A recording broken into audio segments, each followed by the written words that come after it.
8 is equal to 1 minus X हे equation कसं solve करायचं ते आपण पाहूया. बऱ्याचदा मुलांना प्रश्न येतो की नंबरमध्ये शिफ्टिंग का करायचं, नंबरमध्ये तिकडेच आपण कॅल्क्युलेशन का नाही करू शकत. तर त्याचं पहिलं रिझन असं आहे की 1 आणि एक्स याच्यामध्ये मायनस होऊ शकत नाही, कारण एक्स हे व्हेरिएबल आहे. व्हेरिएबल आणि नंबर या दोघांमध्ये कधीही प्लस आणि मायनस होत नाही. मल्टिप्लाय आणि डिवाइड करू शकता पण प्लस मायनस होत नाही, आणि आपल्याकडे इथे मायनसचं साईन आहे. तर मग आपण ह्या दोघांना मायनस करू शकत नाही, म्हणून ह्या 1ला आपण काय करायचंय, शिफ्ट करायचंय आणि 8च्या बरोबर आणायचं आहे. या स्टेपमध्ये 1ला काहीच साईन नाहीये, तर आपण प्लसचं साईन घेणार आहोत, आणि हा जो मायनसचा साईन आहे तो एक्सचा आहे. त्यामुळे आपण ह्या 1ला 8च्या बाजूला शिफ्ट करणार आहोत. +1 ज्या वेळेला इक्वल क्रॉस करून 8च्या बाजूला येईल त्यावेळेला +1चा -1 होईल.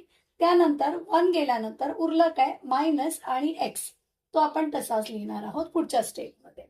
त्यानंतरच्या स्टेपमध्ये आपल्याला 8 - 1 दिसतंय. 8ला साईन काहीच नाहीये, तर आपण प्लस घेऊया.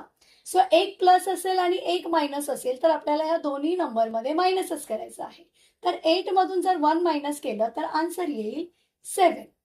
या दोघांमध्ये ग्रेटर नंबर 8 आहे आणि त्याला साईन प्लस आहे, तर तो आपण प्लस इथे देणार आहोत आन्सरला, आणि उरलेला -x तसाच लिहिणार आहोत. या स्टेपमध्ये व्हेरिएबल हे नेगेटिव्ह आहे, व्हेरिएबलला मायनसचं साईन आहे, तर ते आपल्याला काढून टाकायचं आहे. तर ते आपण कसं काढू शकतो, तर आपला हा जो -x आहे त्याला आपण -1 ने मल्टिप्लाय करूया.